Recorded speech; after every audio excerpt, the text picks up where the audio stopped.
Written by Dr. Yaşam Ayavefe. Renewable energy economies. The European Renewable Energy Observatory was established in France in 1979 with the support of the Intelligent Energy Europe program created by the European Commission.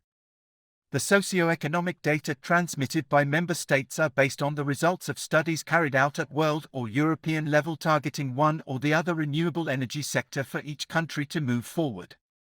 Renewable energy includes forecasts of employment and activity. These data are transmitted annually.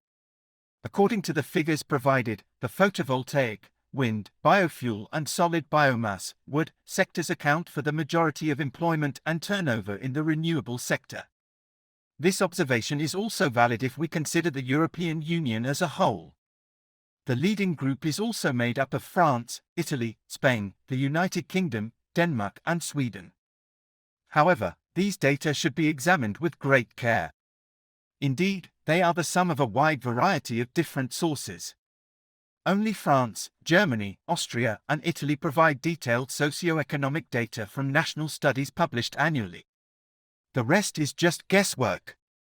Direct jobs are jobs that result directly from the manufacture and supply of equipment and components for the renewable energy sectors, or from on-site installation, as well as operations and infrastructure.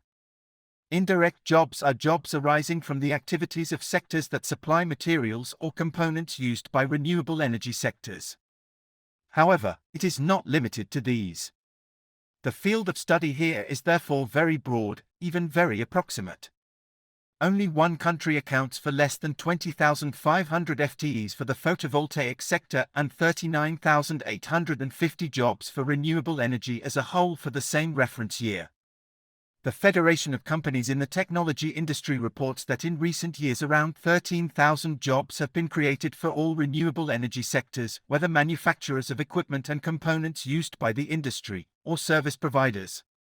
The renewable energy sector is still thought to create employment. Even if statistics are lacking, for example, biomass, which is the source of most of the energy produced from renewable sources, is a complex sector that has led to the development of a number of new professions related to cogeneration techniques. The development of renewable energy sources also ensures the sustainability of economic activities in sectors such as agriculture or agri-food. Therefore, examining these different sources of information makes it possible to paint a brief picture of what renewables mean for employment. However, it should be borne in mind that it is very difficult to assess the activity generated by the renewable energy sectors. Some companies more broadly involved in the energy sector, construction or other areas have actually hired additional staff to meet the needs. The demand is different when renewable energy generation is heavily subsidized by public authorities. Thus, electricians and roofers can work in the photovoltaic sector without their sole activity. The same goes for the solar industry, etc. This also applies to heating engineers working for. It covers the energy, construction, research and development sectors, etc. It is very difficult to isolate the share of renewables in the wider economic activity involving. Faced with a decline in subsidies in the photovoltaic sector, some companies have relinquished their activities to their core business, namely electricians, roofers. Support mechanisms. Supporting renewable energies is a political choice that should benefit everyone. Although attempts were made from the early 2000s, things accelerated later on. There was a European mandate describing the implementation of the latest measures conducive to green energy production. As part of this climate energy package, Europe adopted a directive aimed at promoting the use of energy produced from renewable sources. First, reduce greenhouse gas emissions by 20% by 2030 compared to 1990.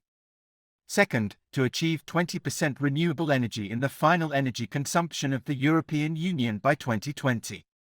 Thirdly, it is necessary to reduce the energy consumption of the European Union by 20% compared to the projections of the European Commission on energy efficiency. The first two targets are binding. This explains that supporting renewable energies will reduce greenhouse gas emissions in the medium term, increase energy supply security in each member state, develop technology and innovation in this sector, and also create employment and regional development prospects. According to these details, it is accepted that innovation and a competitive and sustainable policy in the field of energy make it possible to create economic growth. In most cases, energy production from renewable sources depends on local or regional small and medium enterprises. The growth and employment prospects offered by investments in energy generation from renewable resources at regional and local level are remarkable. Written by Dr. Yaşam Ayavefe.